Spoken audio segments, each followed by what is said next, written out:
Esta noche estamos muy contentos con la presencia entre nosotros de María Moreno también tenemos la suerte de que el profesor Germán Garrido, doctor por la Universidad de Nueva York en el departamento nuestro de español y portugués y ahora miembro de la facultad del Borough of Manhattan Community College, y también un estudioso de la obra de María. Va a ser esta noche no solo su presentador, sino va a entrar en diálogo con ella. María va a leernos también un texto que ha preparado para nosotros. Luego de la conversación entre ellos va a haber una sesión con nosotros de preguntas y después pasamos todos, como de costumbre, a un coctelito que vamos a tener para que tengan la oportunidad de saludar, y así pues nada, muy encantados de que estén aquí. Este es un acto que es conjunto, es de la maestría de escritura creativa en español y también de la cátedra Andrés Bello que ocupa en esta ocasión el profesor Julio Ramos. Así que le damos las gracias a Julio por la función vital que tuvo en el trámite de la llegada de María entre nosotros. Estamos muy contentos y con ustedes María y Germán. Bueno, muchas gracias por venir, por estar aquí. Muchas gracias Rubén Ríos, el programa de escritura creativa de NYU, que es como mi casa también, y especialmente también a Julio Ramos por organizar esto, y también a María Moreno por darme el lugar también para que haga esta presentación y esté en conversación con ella después. Preparé una pequeña presentación sobre ella, que en realidad no es tan pequeña, y después, bueno, ella va a leer algo y después haremos un pequeño conversatorio que abriremos al público también. ¿Estamos bien? Un poco más lejos. Cuenta la leyenda que el nombre María Moreno surgió allá por los 70 para firmar una nota sobre fruterías nocturnas en Buenos Aires que para ese entonces podía parecerle un tanto banal, mientras que en otras posaba de machista, como Juan González Carballo, o de añosa maestra normal, Rosita Falcón. La mayoría de las veces seguía siendo María Cristina Forero, y supuestamente todavía es María Cristina Forero para algunos trámites oficiales, pero cuando la fui a buscar al hotel en Wall Street el otro día, pregunté por María Cristina Forero y me miraron como un loco, porque está como María Moreno en el hotel. Pero si, como dice la crítica María José Sabo, Moreno pone de manifiesto una posición enfrentada, pero no indiferente, a los lugares solemnes de la alta cultura, el heterónimo María Moreno, que remite a una cierta alcurnia y al periodismo de un hombre de Estado, Mariano Moreno, es también el de aquella cronista de fruterías nocturnas, que después de todo se volvió la firma que adoptó para casi siempre. Durante la dictadura, Moreno recurre a ciertas tretas del débil, como diría Josefina Ludmer, a fin de evitar la censura, y así, como ella misma explica, ensaya un estilo barroco, alambicado, para decir sin decir, a través de largas cláusulas subordinadas que perduran como marca de estilo todavía hoy. Algunos medios en los que colaboró fueron La Opinión, 7 Días, Vogue, Tiempo Argentino, El Porteño, Cerdos y Peces, Babel, El Diario Sur, Página 12, Latido, y la lista sigue.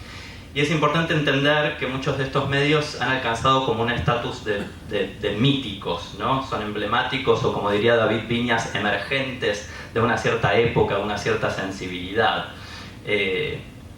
Los textos que Moreno publica en estos medios se caracterizan siempre por la hibridez. Se ubican entre la crónica, el ensayo, la reseña crítica, el cuadro de costumbre, la columna, etc. Pero además también editó y creó medios. Y así como hace un tiempo se flexibilizaron quizás un poco la diferencia entre, por ejemplo, un curador y un artista, y lo que hacen en sus labores, creo que también se puede pensar digamos, esta creación de medios y el trabajo de María como editora, como también parte de su obra, donde también queda problematizada la idea de obra y la idea de su. Y en este sentido también inventó públicos, o como dirían Warner y Fraser, contrapúblicos, en el sentido de que son públicos que responden a esferas contrahegemónicas y que crean como esferas discursivas para comunidades subalternas, ¿no? Me refiero, por ejemplo, y muy emblemáticamente, a Alfonsina, que fue autodenominado como el primer periódico para mujeres, ¿sí? Con el comienzo, con la recuperación de la democracia en Argentina. Y ahí publicaron muchas mujeres como Moira Soto, Alicia Genovese, Ana Amado, pero también algunos hombres como Perlonger, Fogwill o Martín Caparrós, usando heterónimos femeninos, ¿no? En eso consistía Alfonsina. Y yendo más hacia adelante, también se me ocurre conectar esta como creación de contrapúblicos por parte de Moreno con el periódico El Teje, ¿sí? Que se definió como el primer periódico travesti latinoamericano, ¿sí? Donde participaron también importantes activistas y escritores y escritoras trans, ¿sí? Como Marlene Guayar, Nati Menstrual, Mauro Cabral. María Moreno, quien según Ricardo Piglia es, cito, uno de los mejores narradores argentinos actuales, tal vez el mejor, así todo dicho en masculino, en un giro interesante, ha situado cuestiones de género y sexualidad en el centro de su actividad, tanto desde su rol de periodista, editora, subeditora, como el de escritora de libros, desde una época en que el feminismo y el movimiento de mujeres recién despuntaba hasta nuestros días. Pero si bien con los años Moreno ha pasado a convertirse en referente para periodistas y escritoras mujeres e incluso para movimientos feministas como el actual Ni Una Menos, ella se ocupa muy a menudo de resaltar otros intereses y otras adscripciones. Cito, creo que mi marca viene más del under porteño que del feminismo académico o político, sostiene en una entrevista con Daniel Link, Onda Góngora, allá por el 2001. Y la impronta de las contraculturas es decisiva en su recorrido, y en todo caso el feminismo es enmarcado por Moreno en un interés más amplio por formas de vida y comunidades alternativas. En ese sentido podemos pensar también su afinidad permanente con las figuras de hombres queer, entre los cuales se destacan Manuel Puig, Coppi, Perlonger, Pedro Lemebel, sobre quienes escribe, ¿no? En varias oportunidades. Para Moreno su lenguaje, cito, pretendía ser como un foulard empapado en purpurina barroca con un fleco de jerga psicoanalítica, otro de materialismo dialéctico pop y otro de feminismo fashion, más algunas motas de argot farandulesco y tartamudeo histérico. Fin de cita. Así imagina Moreno el espejo retrovisor donde mira a quien alguna vez fue al reunir algunos de sus textos en A tontas y a locas, especialmente aquellos que se concentran en cuestiones de género. Y A tontas y a locas, del 2001, es el primero en una serie de libros que compilan algunos de los textos que ella había publicado en medios periodísticos, ¿sí? Y le siguen El fin del sexo y otras mentiras en el 2002, Vida de vivos en el 2005, La comuna de Buenos Aires en el 2011, Teoría de la noche también en el 2011, Subrayados en el 2013. También hay una serie, si se quiere, más literaria, pero como se darán cuenta, no tiene mucho sentido separar no tiene como mucho sentido pensar la dicotomía periodista-escritora. De hecho, lo suyo es como lo contrario a dos carreras que se desarrollan en paralelo, sino que todo el tiempo están atravesadas, esas dos facetas, ¿no? O ni siquiera quizás se pueden pensar como dos facetas, podemos hablar de eso después. Pero sí, en todo caso, podemos decir que hay algunos libros que ha publicado que se pensaron como libros desde el comienzo y con textos inéditos mayormente hasta ese momento, como El Affair Skeffington de 1992, El Petit Orejudo del 94, Banco a la Sombra del 2007, Blackout del 2016 y más recientemente Oración. Aunque como verán, recordarán, muchos de estos textos también tienen mucho de periodismo, ¿no? El Petit Orejudo es un non-fiction, El Affair Skeffington es una investigación también sobre materiales, Oración lo mismo, Blackout y Banco a la Sombra son como crónicas también. En el prólogo a Teoría de la noche se describe fundamentalmente como periodista, una apuesta que trasunta sobre todo una preferencia por géneros fragmentarios y menores, en contraposición a, cito, las obras que vienen siempre entre tapas duras y sin ilustraciones.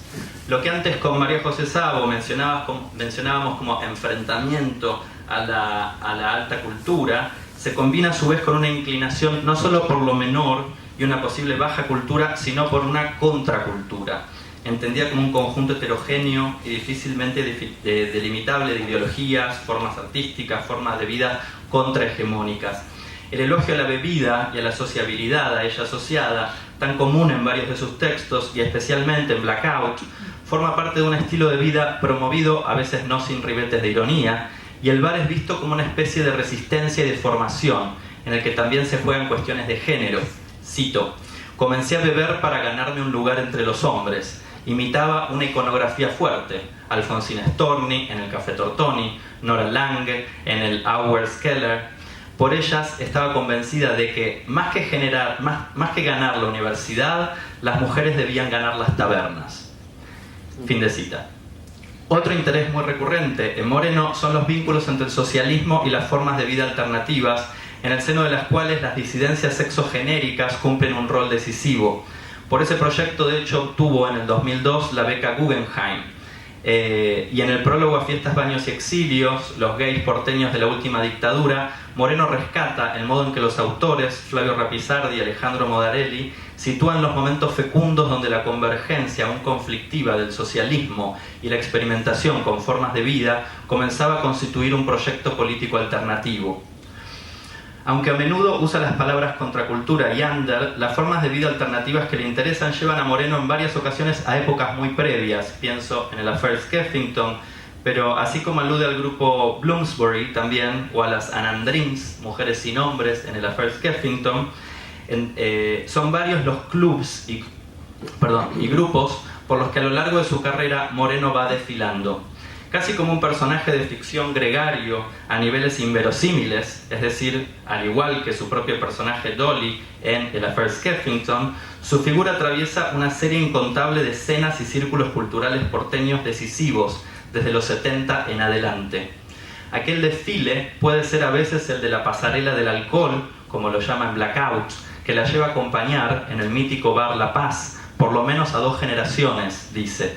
Ahí menciona a Miguel Briante, Germán García, Charlie Felling, Norberto Suárez, entre otros, pero sin duda se suman varias otras generaciones, grupúsculos y conciábulos.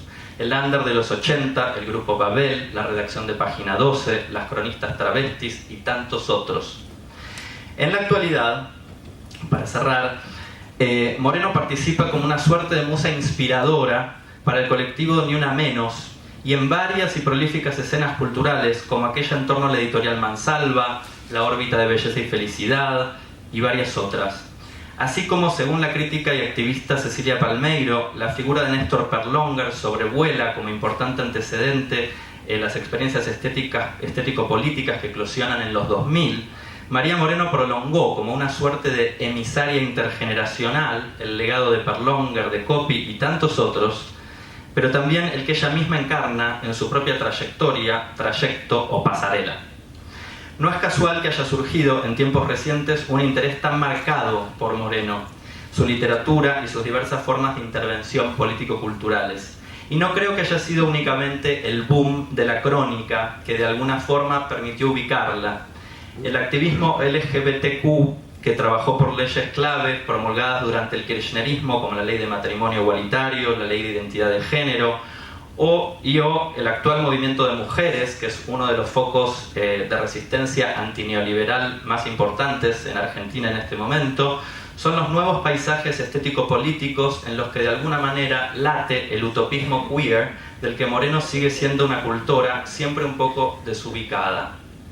De ahí en parte, porque seguramente haya otros motivos, el éxito de Blackout y más recientemente de Oración, los varios homenajes y galardones que recibió en estos últimos años, la enorme convocatoria de la muestra Células Madre, que es una exhibición sobre prensa feminista en los 80, que la misma Moreno curó en el Centro Haroldo Conti de Buenos Aires, creo que todavía se puede ver, y un libro de próxima aparición para principios del 2019, que es un compendio de lecturas críticas sobre las obras y las distintas intervenciones culturales de Moreno, editado por Mariela Méndez, Claudia Darrigrandi y Viviane Mayet, con la participación de Alan Pauls, Francine Macielo, Daniel Link, Walter Romero, entre muchos otros. Este estudio crítico lleva como título El Affaire Moreno, y me parece de lo más atinado, y quiero de alguna manera cerrar con ese título, porque como la Dolly Skeffington de la Affaire Skeffington, María Moreno es todavía una figura intrigante y cuyo nombre siempre trae consigo una larga serie de otros nombres, de otras voces y otros ámbitos. Con ustedes, el Affaire María Moreno. El tiempo no es oro, es caracteres. La escritura bajo coacción. Mi madre tenía dos mitos sobre el conocimiento. Solo podía ser científico y adquirible en la universidad. Cuando se enteró de que yo asistía, inconstante pero sin renuncia, a un grupo de estudio sobre las enseñanzas de Jacques Lacan, exclamó tajante: no hay inconsciente, hay microorganismos. Después de todo, los mismos psicoanalistas repetían que el psicoanálisis era una ciencia conjetural. Los autodidactas no eran más que unos charlatanes. Los conocimientos humanísticos, ocios disimulados e inmunes al santo grial de la prueba y de la demostración. Ni hablar de los periodistas, todos sensacionalistas y mentirosos, juzgadores de lectores inocentes mediante palabras hipnóticas de solo 24 horas de duración. Valoraba en cambio a los que llamaba cráneos de nacimiento, intuitivos tocados por la suerte, que podían adquirir la sabiduría mediante su pedagogía desinteresada y levemente sádica.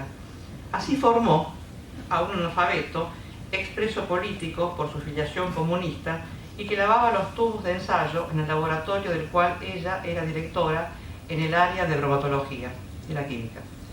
Y a un rufián político quien, ametralladora en mano, fuera interventor de la institución durante la primavera camporista, convirtiéndolos por sus enseñanzas en químicos empíricos, aunque tanto el uno como el otro solían confundir la fórmula pH con HDP, siglas de hijo de puta. Yo no encajo en ese modelo, y ante esta tarima y en esta ciudad siento que cometo un matricidio. Y para más INRI, soy monolingüe, una especie en extinción. En mi generación, que recibió muy temprano los libros que planteaban la teoría de la dependencia, el inglés era la lengua del imperio, como el francés, la de la oligarquía letrada y liberal, representada por la revista Sur. Por supuesto que muchos leían esas lenguas, pero no para cruzar la suya, sino como instrumentos para la anexión de textos rectores de las ideologías de izquierda. Las lenguas dominantes eran usadas para la transmisión del nuevo marxismo, del Foucault primero, del Lacan rescatado del magisterio oral por la presión generosa de François Boll. Me formé como autodidacta, como tantos otros escritores de la generación del 70, en las excelentes traducciones de Anagrama y Siglo XXI que iban de Jacques Lacan a Julie Mitchell. Se me dirá que en realidad leía a Tomás Segovia y Horacio González Trejo. Claro que mi laicismo podría ser considerado un linaje. Flojo bachillerato en Ginebra de Jorge Luis Borges, pálido Colegio Nacional de Julio Cortázar, cronistas como Enrique Rapp y Rodolfo Walsh, o integrantes de la lista de desaparecidos, conservaban una materia previa de secundario sin aprobar. Mi primer libro, El Affaire Skeffington, es muy argentino en sentido de borgiano, porque es la biografía de una autora inexistente, una poeta norteamericana que vivió en París durante los primeros años del siglo XX y escribió una suerte de diario de su aprendizaje de psicoanálisis y 3 libros de poemas. El Affaire Skeffington los reproduce. Claro que no figura el traductor, porque no hay originales. Si pienso en la expresión cruce, imagino el pase de una lengua a otra como un salto, pero sin contaminación, solo que las lenguas vienen ya cruzadas desde el principio. El Facundo de Sarmiento empieza por una frase en francés mal citada, una excursión a los indios ranqueles de Lucio B. Mansilla, otro libro fundamental de la literatura argentina, traduce del francés y del inglés y escribe en ranquel, una lengua ágrafa. Todo esto para dar cuenta de una manera de leer, la de un cosmopolitismo monolingüe y deudor de las mesas de libros de saldos. El tiempo no es oro, es caracteres. Cuando la crónica volvió a ponerse de moda, se ve que muchos adquirieron una herramienta para leer lo que yo hacía. Debería estar agradecida. Antes recopilaba lo que se llamaba artículos periodísticos, cuando no greguerías, y me jactaba al prologarlas. Cito: escribo sobre lo que no sé, Si lo supiera, ¿para qué lo escribiría? Lejos de la vanagloria de responder a un acopio de conocimientos que una autoridad en ausencia y esfinge ya ha dado la veña de echar a rodar, la escritura inventa. En suma, soy periodista, fiel a la anécdota de ese aspirante a redactor del diario Crítica a quien le tomaron la prueba de escribir sobre Dios y quiso precisar ¿a favor o en contra? Ni hace falta aclarar que escribo lejos de la sangre de la portada, del mito de la hora mismo, en esas zonas francas que permiten el suplemento cultural, la página de misceláneas, la revista literaria y las columnas del costado, desde donde el bufón suele lanzar una paradoja de 24 horas o el experto ubicar la noticia que el periodista ha hecho no ficción en el cuerpo a cuerpo. Bajo mi heterónimo de Dolly Skeffington escribí un poema. Mi sangre es la saliva de todo lo que escribí en los diarios, bajo la S mayúscula de la espina dorsal, más largo que la distancia que Alexander Graham Bell acercó en los extremos de un hilo, demasiado sutil para un libro y sin ninguna sensibilidad para el presente, como para merecer una portada. Soy lo salteado, lo después, lo si no hay otra cosa, el hilván aplastado por la fuerza del traje. Solo supe escribir de la abortera y el monito, el estrés de la primadona y el nuevo vademecum sexual para libios afligidos.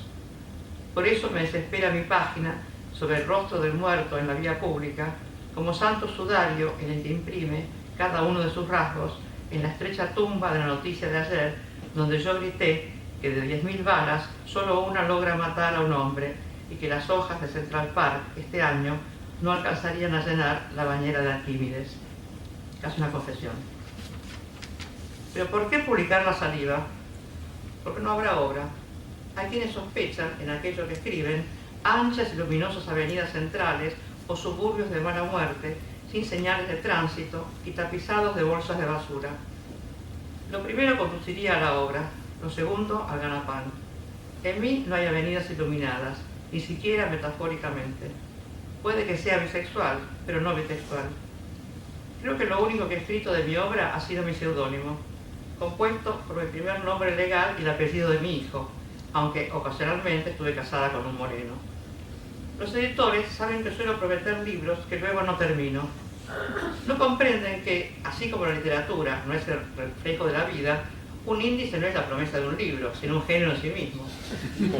Puede afirmarse que no he escrito los siguientes libros: Simpatía por el diablo, novela Beat; Cuerpo extraño, novela iniciática; Las Amalias, tomo 1, 2 y 3, novela política; Marie Langer, psicoanálisis política de 1938 a 1987; Para memorias de Fernando Noy, historia de vida; Locuela, Nouvelle; Ópera negra, hard rock; Eros argentino, tomo 1 y tomo 2; El cuarto oscuro, ensayo sobre el cine; y La maldición del sexo, liberadas, libertas y libertinas en la cultura de 2 fines de siglo. En realidad no es verdad que no los he escrito, sino que voy lento. Soy una solitaria practicante de la medida gremial trabajo a tristeza. Mi primera versión del Petit Orejudo, una no ficción sobre el fanticida Cayetano Santos Godino, fue escrita en 1974. La última en 1994, año en que fue publicada. Hace 20 años que no escribo, Marie Langer. ¿Y qué quieren que les diga? Las vicisitudes de psicoanalista vienesa radicada en Argentina me obligaron a estudiar austromarxismo, la guerra civil española, psicoanálisis kleiniano, política montonera, la revolución rusa, la cubana, la sandinista y el exilio argentino en el México de los años 70.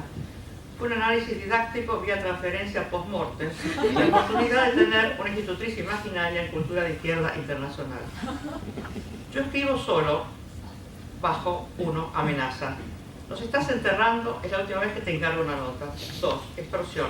Así que te falta mucho, entonces deja que se lo encargo a otro. 3, otra amenaza. Si no podés hacer ni siquiera una recopilación, sacamos el libro el año que viene.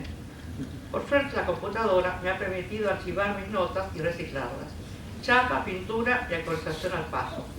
Si me dan un tema nuevo, me las arreglo para utilizar partes de antiguos archivos e intentar injertos y collages que me parecen pertinentes, aunque no siempre lo son. En ocasiones he presentado en el mismo medio, a menudo ante el mismo jefe de redacción o editor, 3 o 4 veces la misma nota, reordenada, intervenida, es decir, con la patente cambiada. Puedo imaginarme como Robin Hood o Mate Cocido, y al mismo tiempo como el pobre que recibe los beneficios del cumplimiento del refrán, el que roba a un ladrón. He logrado que muchos confundan esta técnica de cartonera con una supuesta capacidad para gran variedad de registros. Otros preguntan, ¿por qué publica cosas viejas? ¿Y que no cambio? Puede que no, pero la extrañeza que me produce algo escrito por mí es tanta e igual si el escrito tiene 10 minutos o 10 años. Es un efecto de escribir en espacios como los periódicos que duran el tiempo de su lectura. La existencia de la primera persona a veces está justificada por el género columna, la que el cronista Martín Caparrós bautizó como la mujer pública, aunque sin acento, y que salió en la revista Babel.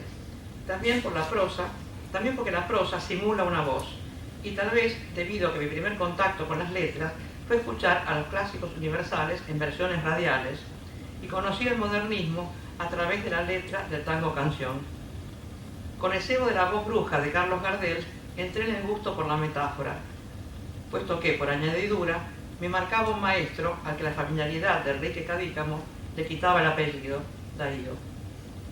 Cito, al raro conjuro de noche y reseda, temblaban las hojas del parque también, y tú me pedías que te recitara esa sonatina que soñó Rubén. Incluso se da cuenta que Gardel, Darío, me recitaban a mí. La princesa está triste. ¿Qué tendrá la princesa? Ya avisaré cuando escriba un libro. Fin de la cita. Dejen el respirador. Se supone que ahora he escrito 2, Blackout y Oración, pero también ellos están hechos de notas tuñadas, las prótesis de textos nuevos que los necesitan al menos como fetiches o redes de contención. No hay tormento comparable al del periodista en México. El artesano se basta a sí mismo, conoce su oficio, pero el hombre periodista tiene que ser no solo homo duplex, sino el que, como dice Valhalla, puede dividirse en pedazos y permanecer entero. Debe saber cómo se hace pan y cuáles son las leyes de la evolución. Ayer fue teólogo, hoy economista y mañana hebraísta o molinero. No hay ciencia que no tenga que conocer, ni arte en cuyos secretos no tenga que estar familiarizado. La misma pluma con que bosquejó una fiesta o un baile le servirá mañana para escribir un artículo sobre ferrocarriles y barcos, y todo sin tiempo para abrir un libro o consultar un diccionario. Quisiera que escucharan esta frase de Manuel Gutiérrez Nájera como una expresión de modestia afectada, en donde la falta de tiempo, con el fruto de una producción copiosa y popular, es algo mucho más complicado que hacer de carencia virtud. No me comparo, me identifico. Créanme, sé de qué hablo. Lo sabe mi osamenta jorobada sobre las máquinas de las redacciones antiguas, pesadas como hipopótamos y ruidosas como el tacataca de martillo de herrero, con que seguramente Roberto Ar debía conseguir sus 800 palabras por día, y lo sabe mi gastritis traumática de la época en que una métrica mental puntualísima me hacía llegar cada viernes las 60 líneas de la hoja pautada de mi columna semanal, cuando el coordinador general comenzaba a decir a mi costado la famosa frase, nos estás enterrando a todos, es decir, nos estás mandando al muere. Y el muere es no llegar a los kioscos, perder la tirada, un fangote de plata, y al público que se saldrá con el diario del enemigo.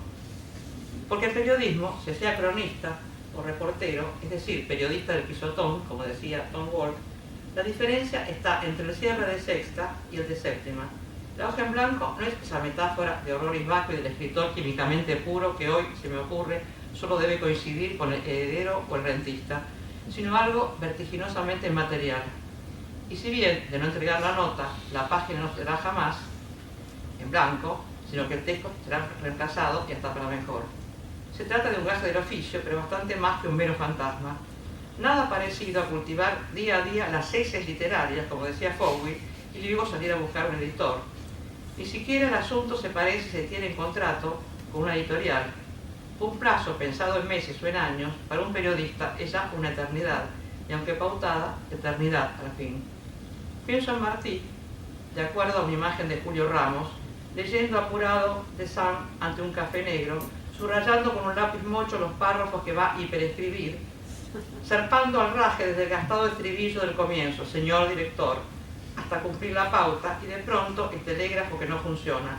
Bartolomé Mitre, que se cabrea porque está intoxicado de metáforas, y los avisadores de la Nación piden la friolera de 20 noticias por página entre la inauguración de un astillero y la llegada de la primadona al Teatro Colón, y no la descripción del puente de Brooklyn como si fuera una alucinación. Escritura creativa, en mi caso, escritura bajo coacción. Si Martí escribía en la noche fuera de los servicios al diario, que serían diurnos, Roberto Arlt le pegaba a la Underwood en medio de la redacción del Mundo para hacer tanto sus crónicas como sus novelas, y con la siguiente divisa: cuando se tiene algo que decir, se escribe en cualquier parte, sobre una bobina de papel o un cuarto infernal. Dios o el diablo están junto a uno dictándole inefables palabras. Porque el tiempo embargado por el capital de la prensa no es real, y es Roberto Arlt quien sospecha mejor que la falta de tiempo y la contaminación es un tiempo de deseo que no se mide en uso horario. La bomba de tiempo y su estilo ha nacido precisamente de no tener tiempo para escribir. Es que la misma procrastinación es en los periodistas, cronistas, un retener el placer de estudiar, de investigar o de demorar una forma, en medio de la demanda in extremis, boicot al patrón.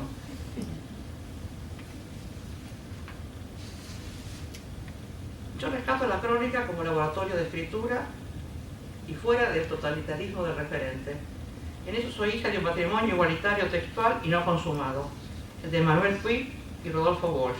Es decir, soy hija de una doble casetera. Me explico. Se ha especulado en serio, en zapada teórica y al tuntum, sobre el impacto de la informática en todos los rincones, hasta alcanzar el arte y la literatura, pero mucho menos sobre un artilugio técnico que Estrella Nazi comenzó a difundirse a mediados de los 60, salvo excepciones precursoras: el grabador, pesado geloso de los psicoanalistas sedentarios, Grundy con teclado de periodistas rigurosos, Philips para amateur sin problemas de columnas. Walsh y Puig lo usaron, menos como garantía de una fidelidad al testigo o referente que como un robot ficcionalizador recargable en infinitas posibilidades. Rodolfo Walsh es un escritor argentino a quien se considera un precursor de la no ficción. Él no trabajaba en la tensión entre ficción y realidad, entre hechos narrados por las prerrogativas de la ficción o sobre ficciones referidas a materiales reales, o en híbridos perfectos que operaran de diversos modos según si el lector tenía o no el código o quería usarlo, sino contextos que fueran capaces de liquidar esas cuestiones de fronteras al intervenir en lo real, haciendo de la escritura un acto, al darle la posibilidad de modificar las condiciones de aquello que denunciaba. Su originalidad última radicó en concebir una literatura que, con los únicos elementos, la compaginación y el corte del testimonio, el documento y la historia de vida, tuviera todas las perfecciones de la ficción. Es probable que la popularización del grabador como testigo técnico y superación del cuaderno de notas incidiera en la manera en que Walsh tomaba testimonio, como debe haber incidido en la proliferación de los registros que se realizaron durante los 60 y 70 en diferentes disciplinas. Su visión de escritor denunciante hizo que realizara sus grabaciones con especial atención a los hechos incriminadores. En sus notas de investigación, recopiladas por Daniel Link, en el violento oficio de escribir, que la taxonomía de época ordenaba bajo la categoría de informe especial, vida cotidiana o vida moderna, indiscernibles de sus libros emblemáticos por su sedimento político, y lo que él decía hacer algo que era, pero no era periodismo, los registros se concentraban en datos que en la jerga de prensa llama de color, giros lingüísticos, novelas familiares, anécdotas para el archivo de una picaresca popular federal. En Quien mató a Rosendo se habilitan contrariamente a Operación Masacre las voces de los testigos que hacen progresar el relato de la condición de lumpen a la de militante. Se trata de la conciencia en peripecias, es decir, se trata todavía de testimonios ejemplares. En notas como La isla de los resucitados, sobre un leprosario correntino, todavía Walsh, aunque más atento al matiz, selecciona y compagina de acuerdo con clasificaciones y esquemas de conflictos funcionales a la denuncia. Así fragmenta y titula: Alcaraz, el desprecio; Isabel, el amor; Vallejo, la soledad. Pero su desaparición interrumpió una aventura que, en medio de la angustia por establecer y experimentar parámetros de una novela no burguesa, lo estaba llevando a prestar atención al grabador como instrumento cuyos usos podrían ser subversivos. Walsh siempre había pensado la categoría cronista popular como una figura independiente de la del militante y del periodista amigo.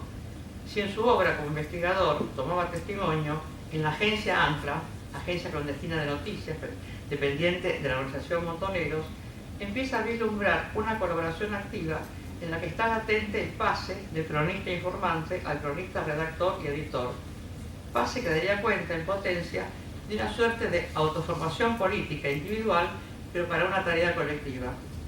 Mientras tomaba testimonio a los hermanos Villaflor, importantes cuadros gremiales independientes de la burocracia sindical, para quien mató a Rosendo, empezó a entender, según el relato de su mujer, Lidia Ferreira, que transcribir la voz de los testigos es también una apropiación, poniéndolo sobre una pista que le exigía revisar su práctica, la posible delegación del grabador.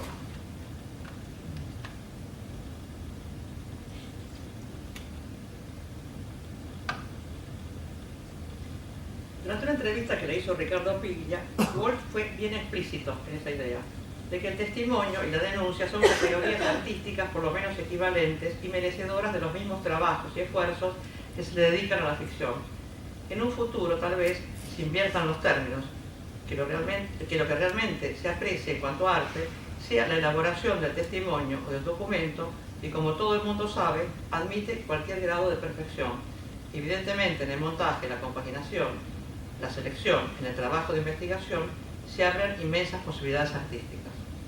Cierro comillas.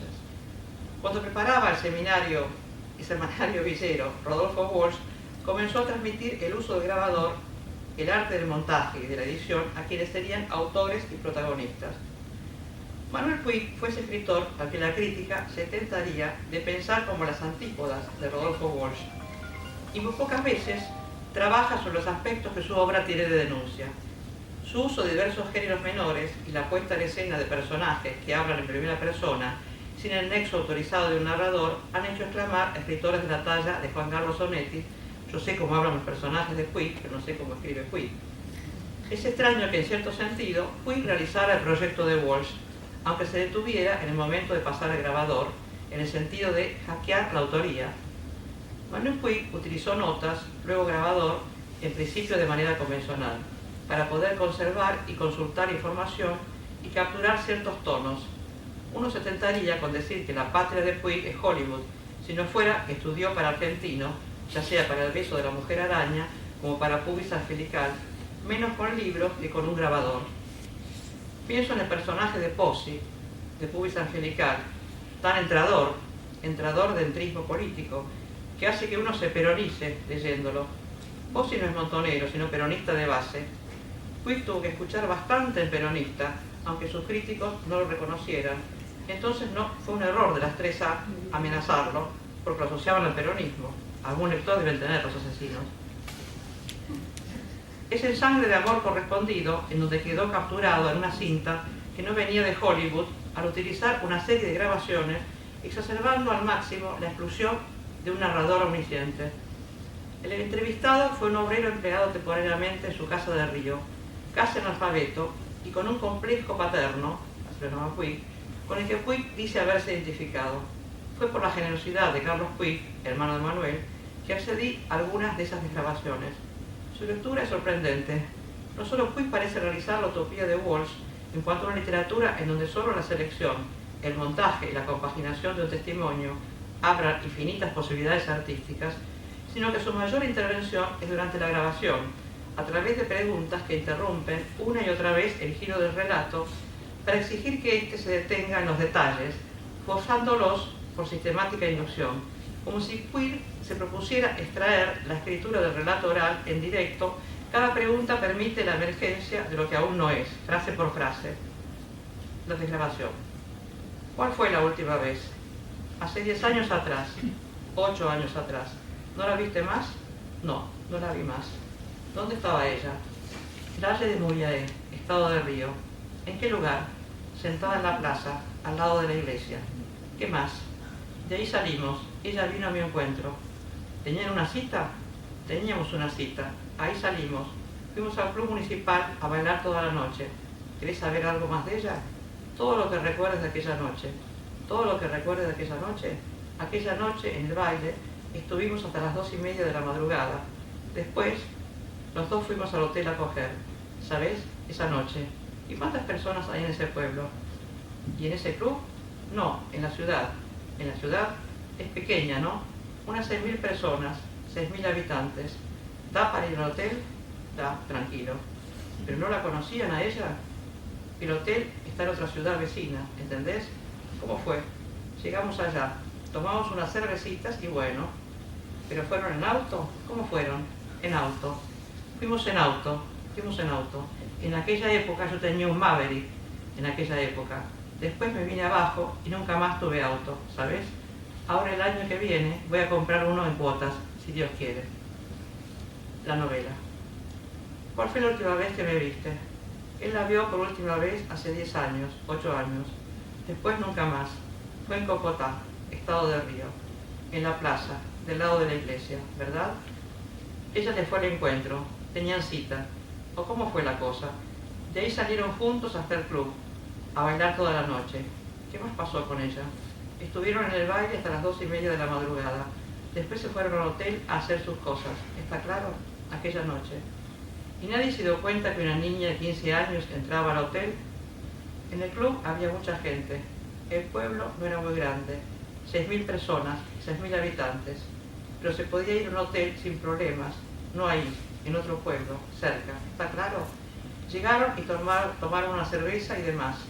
Fueron en automóvil. En esa época él tenía un Maverick. Otros tiempos. Después él entró en picada y nunca más tuvo automóvil. El año que viene se va a comprar uno financiado, si Dios quiere. Puig pasa el relato, ahora nos enteramos, de llamémosle X, al de Josemar en tercera persona, y arma un efecto de transposición de voces flanqueadas guiones. No realiza un excesivo montaje, sino que utiliza la repetición como resonancia poética, ya que el ordenamiento, del que hay muchas notas previas sobre los temas a tocar durante las grabaciones, como un guión estrictísimo para una improvisación, está determinado por las preguntas. La selección del narrador oral, punto clave del sistema Walsh, es importante igualmente para Puig, la de alguien que, como él, le dice a una periodista, que posee sus propias cualidades musicales y pictóricas. Puig no solo hackea las jerarquías del saber al permitir a su testigo tomar la palabra y pasarla a la escritura sin demasiadas correcciones.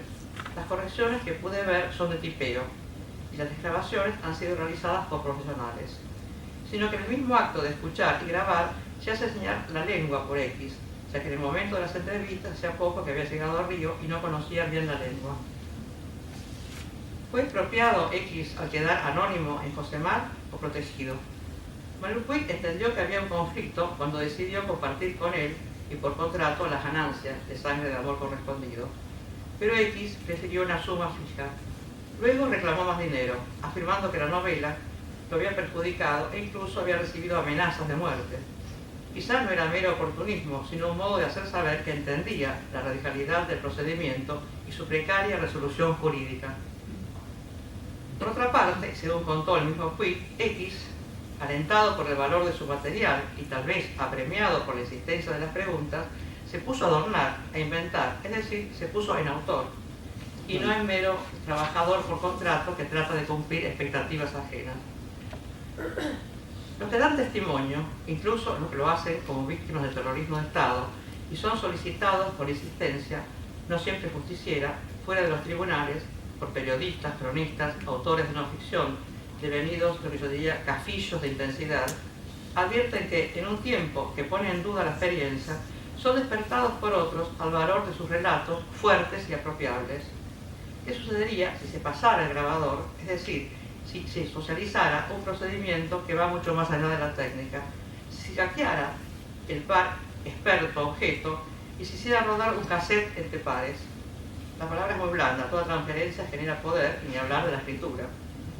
Si se liberara al testimonio de esos espacios tutelados, privados de ciudadanía, gerenciados por la política partidaria o reciclados por la cultura progresista en productos de exotismo pop, cárceles, villas, organizaciones de piqueteros, cartoneros, se dejara el grabador a aquellos que para la ciudad postmoderna siguen teniendo un nombre de injuria: los negros, las locas, las putas, amenazantes, ágrafos, leídos y no lectores. En Rodolfo Walsh y Manuel Puig había un proyecto común, involuntario, de hacerse soportes de voces heterogéneas, una jugada para que el otro mítico dejara de ser objeto de estudio antropológico, diagnóstico psi o pintoresquismo literario y se deshiciera de la tutoría paternalista del medio, un letrado, para montar unas ficciones de las que no se podría saber nada anterior a la práctica, tal vez venidera. No se trataría, claro, de casos testigos de la verdad sobre el pueblo y de documentos carnales del Museo de la Revolución, ni de campos parlantes para los especialistas. Los científicos de la entrevista ignoran cuánto el otro, imaginado por ellos como inocente, puede detectar en sus preguntas presurizadas y su fallo justiciero la lengua de un deseo caníbal. Ni incuestables ni edificantes. Tal vez sí, autores de una fresca maldad e inutilidad como la mejor literatura, en nuevas tensiones y desafíos de una proliferación aún sin cartillas. Hija de esos dos, y a pesar de ser asociada a la crónica y al giro autobiográfico, ya que hoy no diferencio como acción político-literaria la escritura de la edición, mi proyecto es eyectarme como cronista para ser el soporte de aquellos que en la ciudad del presente practican el cuerpo como coyuntura y las mutaciones de género sexual con la frontera utópica de su abolición.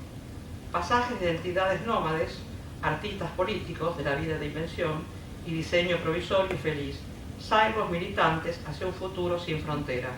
A ellos, a ellas, espacio grabador bajo la consigna Panasonic al poder.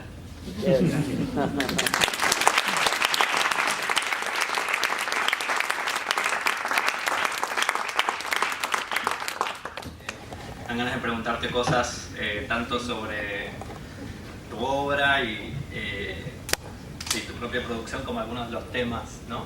que aparecieron y que son tantos. Y bueno, voy a hacer algunas de las preguntas y después pasaremos, si no un grabador y un Panasonic, por lo menos un micrófono. ¿Y cómo van los libros que no escribiste? ¿Te podemos poner te podemos amenazar, ponerte un deadline para alguno de los libros que no...? Bueno, van lentos, pero van. En realidad es un poco, lo digo como para provocar eso, que yo no los he escrito y parecería que no los voy a escribir nunca, ¿no? En realidad, lo que hago por ahí es mezclarlos y ya tiene otro título. Pero bueno, si hay un editor y me ayuda, el público y me dice que tengo que entregar algo en un mes, no más tiempo porque no lo hago, ¿no? Pero yo creo que esos libros los tengo en la computadora y los uso como archivos. Es decir, para eso que yo misma describo, que es los uso en otros textos, o sea, me cartoneo constantemente, ¿no? Ahora, cuando tomo esos textos y los pongo con otro tipo de combinatoria y con otro sentido, sin duda cambian, ¿no? Es decir, no se ve una repetición, sino una transformación.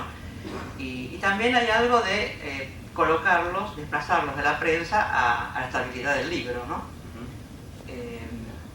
O sea, me parece que yo tampoco le gustaría esta noticia a mi jefe de redacción, uso los diarios como borrador, algo así. Claro. Sí, eso iba a preguntar si algunas de estas cosas, digamos, el progreso de algunos de esos proyectos aparece en publicaciones. Pero igual lo que te iba a preguntar en realidad es si Oración permaneció durante un tiempo como uno de estos proyectos de largo aliento que venías desarrollando a lo largo del tiempo hasta que se publicó finalmente este año, basado, ¿no?, en las cartas de Walsh a su hija, a partir de ahí... Eso es digamos, que el conflicto ahí no fue la procrastinación, sino un conflicto con la familia, ¿no? Es decir, tenía algunas cartas inéditas de Walsh y otros materiales, por ejemplo, un diario de Vicky Walsh, de su hijo, un material muy valioso que no obtuve la autorización para utilizarlos en el texto, incluso los gloso en Oración, es decir, era un tema legal. Eso no quería renunciar a esos materiales, me parecían que eran valiosísimos y entonces me retrasé por eso, ¿no? Y porque, digamos, los sobrevivientes de la familia Walsh son muy susceptibles, ¿no?, al uso de los materiales. Son un poco María Kodama también, digamos. Diría que no son, creo que los que iba a utilizar justamente me parece que eran materiales ni demasiado íntimos, pero sí valiosos para la interpretación, ¿no? Que no eran materiales justamente que deberían permanecer secretos. Y lo que sucede en esos casos es que pasa el tiempo y no los publica nadie, ¿no? Es decir, se pierden. Esto no es el único caso, ¿no?, que las familias son un obstáculo para la publicación. Sí. Todo lo que estamos diciendo me vuelve a la frase que me gustó mucho, que apareció acá, de escribo sobre lo que no sé, ¿no? E incluso me hizo pensar si se puede pensar en tu obra o tu recorrido desde los comienzos como una serie de intereses e investigaciones que has ido desarrollando, y que en ese sentido me hace pensar un poco en lo contrario del mito del escritor autónomo, como encerrado y que está dependiendo de su inspiración, sino que más bien en lo tuyo siempre hay como un diálogo con otras cosas o una orientación hacia algo que vas a buscar, a investigar. Sí, no soy de territorio, ¿no? Es decir, tenía que haber hecho bromas con eso, o sea, lo que hago es un periodismo de escritorio, se quiere, o algo que se parece, creo que no dejo de plagiar nunca las mitologías de Barthes, ¿no? Es decir, rara vez, salvo en oración, que salí a la calle, y también, perdón, en la Comuna de Buenos Aires, salí con el grabador justamente a levantar testimonio, pero digamos, nunca tengo una idea de antemano, diga que hago lo que quiero cuando hago lo que no quiero, ¿no? Siempre es por encargo, eso no pasa nunca, me las arreglo y no es un esfuerzo, sino es una capacidad asociativa que tengo de con aquello que de antemano no hubiera elegido, hacer algo, ¿no? Sí. Y logro decir lo que hubiera dicho si hubiera imaginado que elegía el tema, ¿no? Ahora, no hay proyectos que contradicen un poco eso, porque en muchos casos se escucha como con una fritura, ¿no? Mi voz, ¿o no? Ponerlo un poquito más lejos. Más lejos. Sí. Porque en algunos casos sí, en varios casos veo que son producto de como cosas encargadas para un medio, aunque estoy seguro que vos también tenés un gran poder de decisión sobre lo que podés escribir, pero en muchos otros casos hay como obsesiones tuyas que quizás se prolongan a lo largo de los años, que surgen más de una motivación propia, ¿o no? ¿Por ejemplo? Por ejemplo, bueno, lo de Walsh, por sí. ejemplo, lo que aparece en el Affair Skeffington, que es una investigación sobre escritoras, editoras, saloneras, entre los años 20 y 30 en París. Por ejemplo, los vínculos entre disidencia sexual y socialismo, como un proyecto más de largo aliento y que quizás nadie te lo encarga, ¿no? Que sale sí, más de algo. Digamos que las insistencias serían la relación entre la izquierda y los disidentes sexuales, que sí. Es algo que hiciste de antemano, y también un proyecto que me cuesta bastante, porque justamente una de las partes que pensaba publicar era el lugar de los gays en las organizaciones de lucha armada, ¿no? Y bueno, hay un gran secreto sobre eso. Es decir, las familias niegan, incluso un pacto cuando empezaron a ver los juicios y las denuncias de derechos humanos, sí, las familias establecieron un pacto por el cual no hablar de ese tema, ¿no? Entonces es bastante complicado. Por supuesto tengo testimonios de compañeros sobre todo, pero tengo una duda ética ahí. Hablar de algo de lo cual ellos no hablaron, ¿no? Es decir, se puede habilitar en razón de que o el coming out tiene que ser siempre una decisión colectiva. Es una pregunta compleja, ¿no? Sí. O habría, o también decidir no hacerlo, no sería seguir pensando que es algo que provoca vergüenza, que todavía sigue siendo la injuria, ¿no? Es decir, sacarlos del closet. No, digamos, aceptar lo que deciden las familias, ¿no? Es decir, sería también eso, pensar que es una injuria, ¿no? Entonces, digo, pero es una cosa que no puedo resolver. Lo que podría hacer es empezar a hablar con las familias, ¿no? Porque tengo bastante información, y bueno, y a ver si se llega a politizar y a ser colectivo, ¿no? ¿De personajes célebres que podríamos sacar del closet? ¿Qué? ¿De personajes célebres que podríamos sacar del closet? Bueno, diría que bueno, pero célebres dentro de la lucha armada, ¿no? Es decir, sobre todo porque son héroes de la lucha armada, ¿no? Es decir, que tienen una... cuando les hacen homenajes, hasta los transforman en Don Juanes, por ejemplo, ¿no? Es decir, Don Juanes con figuras del otro sexo. Cuadros políticos, militares, aparte de la lucha armada, algunos, digo, no primera línea, pero sí bastante conocidos, bueno, me parece que también tendría que pensarse su deseo en relación a la política. Entiendo que esa época, y un ejemplo es Enrique Raab, ellos pensaban que elegían ser militantes revolucionarios, y pensaban que era una agenda para mañana pensar el tema de la política sexual. Por otro lado, lo pensaban dentro de lo privado, ¿no? Es decir, no había conflicto. Es decir, un Enrique Rapp va a Cuba y ve los campos de concentraciones con gays y bueno, le parece que eso es un tema para más tarde, que no es importante, ¿no? Como por etapas. Y además creo que también, esto es interesante, hay un mito, digamos, sobre los deseos disidentes en que el ser entero, ¿no? se compromete en ese deseo disidente. Y estos sujetos, digamos, sobre todo los que me dieron testimonio, querían ser militantes revolucionarios. Es decir, lo gay no era un tema fundamental, aparte de ser una doble vida, había una especie de doble clandestinidad, que es muy interesante. Y cosas cómicas, como que uno, bueno, no puedo nombrarlo, ¿no? Como que uno llama a un compañero con el cual se reunía habitualmente por asuntos políticos, en clandestinidad, y lo cita pero con todas las claves de una cita clandestina. Y el otro se alarma, no sabe qué puede querer saber. Y él va y le cuenta que tuvo que llevarlo en un auto a Firmenich y que el auto se detuvo, entonces se bajaron y él lo puso a Firmenich adelante y le tocó el culo. Eso es lo que tenía que decirle, digamos. Todo el tiempo me cuentan anécdotas ligadas, bueno, a lo alegre, lo gay, digamos, dentro de un modelo sacrificial, ¿no? Pero hay un gran encubrimiento, es decir, las muertes por SIDA, disfrazadas de cualquier otra cosa, es decir, hay un gran secreto, ¿no? Sobre estas vidas, y que no, quizá llegaron en el exilio a conectar política específica con política sexual, pero no llegaron a armar una agrupación que hiciera algún tipo de declaración, ¿no? Es decir, ahora, hay un caso justamente en el Centro Conti, un militante montonero que hizo el coming out ahí en el espacio que había sido el campo de concentración de la ESMA, que fue muy interesante. Ahora, hace poco. Sí, Carlos de Lorenzo se llama. Ah, bueno. Y él quisiera investigar, es el que más sabe, ¿no? Sobre este tema. Sí. Pero bueno, hubo un comienzo, ¿no? O sea, estamos hablando de casos que no fueron incluidos en Fiestas, Baños y Exilios de Moderini y Rapizardi. No porque estaría en el exilio, claro. el personaje, sí. Y es un proyecto en el que vas a seguir trabajando y que en algún momento... Sí, en algún momento, así como tardé con el Walsh, digamos, hasta que resolví la parte de litigios jurídicos, me parece que lo voy a poder hacerlo, ¿sí? Y que también va a depender de las articulaciones de la política de izquierda con la política sexual, ¿no? Que no son tan aventajadas como parece, ¿no? Sí, sí.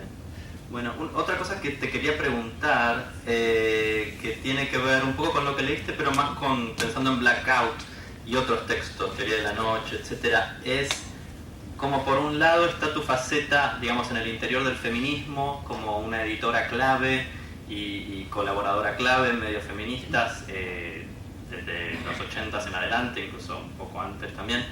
Y sin embargo en estos textos aparece sobre todo la fraternidad, la cofradía de intelectuales hombres, estos parroquianos del bar en general son hombres, y me llamaba la atención, y no sé si vos lo pensás quizás como Blackout, como un libro, como el libro de los muchachos, como decís en alguna entrevista, que se complementa quizás con la First Skeffington, que sería como una especie de autobiografía hasta cierto punto, en ese caso sí rodeada de mujeres, pero que son al mismo tiempo mujeres escritoras del comienzo del siglo XX.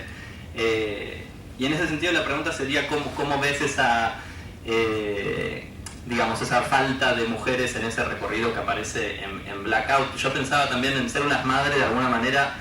Quizás el peligro de eso sería que si hablas de feminismo o tu costado gregario entre mujeres, quedarías vos como autoconsagrándote en un lugar también, y quizás hay una reticencia tuya a hacer eso.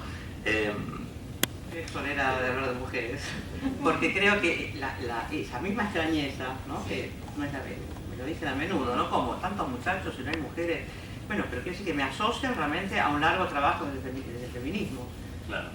Entonces no me parece que tenga que responder por ahí con algo más armado, ¿no? De todas maneras, lo que sí es interesante, porque creo que la manera vos hablabas de cierto reconocimiento reciente, ¿no? Sobre lo que hago. Y Lo que sí es interesante señalar que es bajo la condición de que no se hable del feminismo. Es decir, yo tengo reconocimiento de pronto de personas que respeto mucho, de críticos conocidos, Alan Pauls, Daniel Link, es decir, es una zona absolutamente cercenada. Eso me parece un síntoma interesante, ¿no? Es decir, hubo un crítico, Nicolás Rosa, que incluso me dijo, ay, María Moreno, vos no sos feminista, pero como una forma de reconocimiento. Eso me parece el conflicto está ahí, ¿no? Bueno, Piglia te llamó uno de los mejores, o el mejor narrador argentino. De todos modos, en eso me parecía que había algo interesante porque es también un gesto, ¿no? Como de incluirte ahí, como decir... Sí, es un gesto generoso de él, pero también es una estrategia, obviamente, para sacar a otros de ese lugar, ¿no? Es decir, de Rocco es un típico manejo con alguien que habitualmente es una mujer. Pone eso y saca del juego a todo el resto que puede estar ahí, como Aira, por ejemplo, ¿no? Claro. Más allá de que sigue siendo un acto generoso que me trajo una serie de beneficios. Una palabra autorizada. Y decís en un momento que no sos melómano, me lo has dicho, ¿no? Como que no sos como muy sensible a la música, pero al mismo tiempo me llama la atención pensar eso por un lado con el hecho de que gran parte de tu obra pasa por la escucha de otros, ¿no? E incluso hablando sobre Walsh y Puig, el escuchar al otro tiene un rol clave en lo que vos haces. El grabador, incluso en otros textos que has escrito o en entrevistas, has hablado sobre tu primer contacto con la literatura a través de novelas leídas o radioteatros. Siempre, digamos, el oído tuvo un lugar importante pero en siempre vos. que hubiera palabras, eso Claro. es clarísimo. En ese sentido soy sorda. Tampoco atiendo mucho al ritmo de lo que escribo, a menos que haga música dodecafónica, no sé. Es decir, no es un tema, pero sí estoy fascinada con la voz, es decir, con el testimonio. Es más, me parece que en estos momentos solo me interesa el testimonio. Es decir, eso que poco decía ahí en el final del texto, quisiera como desaparecer como cronista, o sea, ser soporte de los textos de otros, ¿no? Sobre todo porque me parece que en estos momentos los disidentes sexuales están produciendo textos muy interesantes y en algunos participé, pero bueno, tienen que poder habilitárselos, ¿no? Es decir, también me parece que en los trabajos de un Alejandro Modarelli, de Nati Mestral, de Camila Sosa Villaga, es decir, de la comunidad LGTB, se rescata la crónica tal cual a mí me gusta, que es que conserve la herencia modernista, ¿no? Porque me parece que Borges hizo un daño infinito, ¿no? Con el modelo, por lo menos en los periodistas de los 70, de la famosa Primera Plana, Análisis, todas esas revistas que eran los lugares de consagración de la literatura, el modelo ascético, diría, ahorrativo, donde el mito es, bueno, es mejor decirlo con menos palabras, ¿no? Es decir, lo opuesto a un goce de la lengua, ¿no? Y a digamos, a un exceso, ¿no? No comunicar. Y me parece que hubo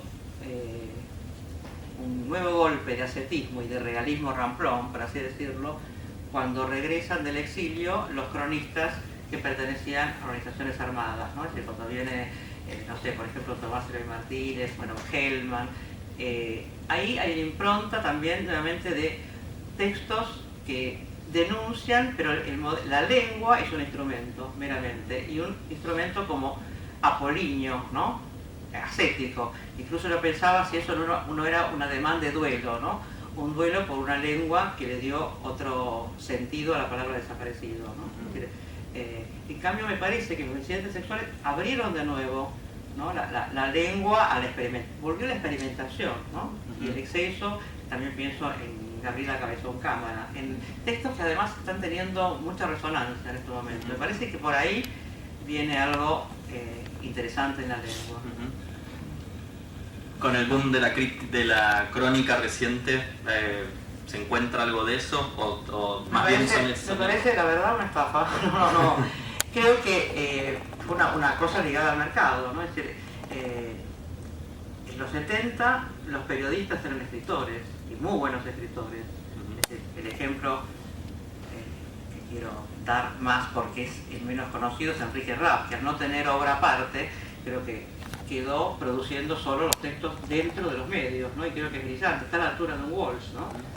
Es decir, siempre pienso porque no hay un mito de Enrique Rapp, ¿no? quizá porque era gay y pertenecía a una organización más pequeña como el ERP, ¿no? Y porque no tenía la novela aparte, ¿no? O cuentos aparte. No entendí. Bueno, sóplenme, ¿por dónde iba? ¿A dónde iba? Mi frase es larga, tiene ese problema. También pasa con Miguel Mirante me decía, pon una coma para que bajemos a tomar agua. Igual te iba a preguntar también... No, pero decime por dónde, a dónde iba. No, el estafa de la crónica. Y digo, ahora, lo que Fowell llamaría periodistas que redactan, tienen un plus llamándose cronistas. Y realmente no, es producen, y además, no es que solamente es el estilo, ese realismo ramplón, pegadísimo al referente, tampoco son grandes investigaciones. Yo creo que fue una manera con que el mercado pudo vender determinados productos, incluso la basura de escritor, es decir, cualquier texto que no tiene la autonomía de un género y respaldado por el escritor lo pueden publicar bajo el pretexto de la palabra crónica, ¿no? Y hablando de como de una cierta, porque también pienso en la crónica hay mucho como de una cierta profesionalización, como de escuelas que enseñan a hacer eso, o en todo caso un mercado que lo está pidiendo. Y cuando hablabas de el afán universitario, académico de tu madre, pensaba que al final el tiempo le dio la razón a ella, ¿no? Ya que, digo, creció la población universitaria, la gente hoy en día no solo aspira a una licenciatura, sino a una maestría y un doctorado, hay programas de escritura creativa que funcionan muy bien, pero quiero decir... Bueno, yo enseño escritura creativa. Y vos enseñás, de hecho, claro. Yo creo que cuando hablo, hago ese elogio de lo que llamo laico, ¿no? Estoy hablando de como el autodidacta, ¿no? Es decir, estoy hablando de una época muy precisa, de una ciudad de Buenos Aires muy precisa, donde era posible eso, ahora es imposible. Quiero decir, era una ciudad donde había un fuerte movimiento editorial, estaba el Instituto de Itela, que tenía arte internacional, había un movimiento de cineclub muy fuerte, psicoanálisis, florecimiento absoluto y ocupación de los medios, escuelas de cuadros en los grupos políticos. Es un clásico porteño de Buenos Aires, los grupos de estudio, ¿no? Es decir, pioneros se ponen a leer a Lacan, a Foucault, el nuevo Marx, digamos, nuevas lecturas de Marx. Y bueno, yo creo que el saber estaba absolutamente en muchos espacios que no era universidad. Y la universidad, en cambio, era un lugar para politizarse. O sea, y cuando digo eso, lo digo en un momento, ahora que es imposible ser laico, o sea, no es una bandera que levanto, sino que es una descripción, claro. Incluso cuando pienso en escritores que reconozco como Rapp y Walsh, bueno, eso, deben una materia de secundario, ¿no? Es decir, los saberes estaban en diferentes espacios, yo creo que ahora están más ordenados, ¿no? Pero igual no sentís que sigue... Yo pienso que no se puede enseñar a escribir, y se termina enseñando a quienes ya saben, pero se puede enseñar a corregir. Yo creo que, por ejemplo, marcar lecturas, ¿no? Es decir, me parece que la escritura creativa es un motor, por lo menos, de muchos escritores nuevos, jóvenes, que pasaron por talleres de escritura creativa, los nuevos, por así decirlo, incluso los que nombré hoy. ¿Tu experiencia enseñando en un programa así cómo es? Es decir, ¿qué tipo de cosas haces o cómo sentís que realmente tiene un Yo me llamo mi vida, propósito? Es un poco de chiste, partera de obra, ¿no? Es decir, lo que hago es, y con algo de elemento psicoanalítico, ¿no? Es decir, son entrevistas donde lo que... Por eso me gusta la palabra soporte, ¿no? Es decir, yo tengo que soportar la angustia del otro, ¿no? El que quiere escribir. Y a su vez permitir abrirlo para que soporte un poco más de su propio deseo, ¿no? Que es bastante difícil. En algunos casos fui editora de libros conflictivos, que eran la obra de varias hijas de desaparecidos, ¿no? Y yo creo que ahí el tema la angustia era muy, muy visible. Pero también creo que me identificaban a la generación de sus padres, pero a su vez en otro lado. O sea, a mí me asocian más por ahí a una experiencia más de los 80, más de contracultural, under, como decías vos. Y me parece que eso me hace familiar en otro lado, ¿no? En otro lado, claro. Sí, bueno, lo que decís del soporte que enseñando también me hace acordar al grabador que pasás, digamos, a tu rol como cronista muchas veces, pero también como editora de libros, que como mencionabas recién, y en eso me parece que es interesante ver que en muchos casos aparece tu nombre como editora, en el caso de Teje, por ejemplo, sí. o como director, en realidad la editora... Editora. Y directora era Marlene Guayar. Claro, Sí. exacto. Pero en otros casos no aparece tu nombre, ¿no? Cuando haces ese tipo de trabajos. Sí. Pero yo lo veo como casi diría que como algo, como un gesto que más valoro, ¿no? De acuerdo a la obra. Y ahora creo que lo voy a hacer cada vez más, ¿no? Cada vez más. Es decir, ahí estoy siguiendo a Walsh. O sea, que él sueña con una literatura anónima en algún punto, claro, ¿no? O con claro. donde se pierda el nombre de autor. Y ese sería el proyecto en este momento. Lo hice con el Teje y lo hice también en la cárcel de Seiza con un grupo de condenados a cadena perpetua, ¿no? Y era interesante porque el tema era usar el grabador, o sea, yo trataba de eliminarme como mediadora, ¿no? Pasaba el grabador y las entrevistas se las hacían entre sí. Y además ahí la enseñanza estriba más que en darles recursos, estriba menos en darles recursos literarios, digamos, tradicionales, que en que reconozcan sus propios saberes, que son infinitos, ¿no? Saberes sobre el sistema jurídico, sobre la policía de la provincia, bueno, sobre la propia experiencia carcelaria, estrategias de vida, la vida popular, ¿no? Es decir, una Diana Zacayán, que era una de las escritoras del Teje, bueno, vivía en una zona en el conurbano y bueno, era una experta sobre, bueno, el trato a las trabas en los hospitales públicos, manejos de la policía, es decir, había que, digamos, tirarle una punta para que se diera cuenta que eso era un saber, que no tenía que aprender a ser cronista, ¿no? Bueno, Diana fue asesinada hace 2 años, ¿no? Es decir, a pesar de esa intervención diferente en la política, de hecho hay una ley ahora, la ley de cupo trans, se llama Diana Zacayán, y también ahora diría que siguió militando aún muerta, ¿no? Porque fue condenado su asesino y por primera vez bajo la figura de travesticidio. Por primera vez. Claro. Entonces lo van a ver, que son personas que realmente el encuentro fue eso de un traspaso de saberes, pero sobre todo, y eso puede sonar siempre a decir algo romántico y mentiroso, aprender, ¿no? Y hubo cosas cómicas porque Marlene Guayar viene de una experiencia en el área queer del Centro Rojas y habla como, no sé, es una apasionada de Judith Butler, entonces habla como ella, y yo no entendía nada, o sea, era lo que se podía sospechar es que yo iba a formar a alguien que no está letrado, entre comillas, y era al revés, tenía la distancia ante una académica prácticamente, ¿no? Es decir, a mí pasaban todo el tiempo esas cosas que hackean lo previsible, que creo que es lo que me divierte. Marlene sacó un libro ahora hace poco, Pensamiento. Sí, una teoría lo suficientemente buena. Es decir, ahora transmite teoría. Lo que yo he planteado ahí como diría, un gesto político, que es eso de eliminar al mediador, porque yo siento que hay en la prensa sobre todo casillos de intensidad, es decir, buscar a un sujeto que tiene una densidad de vida,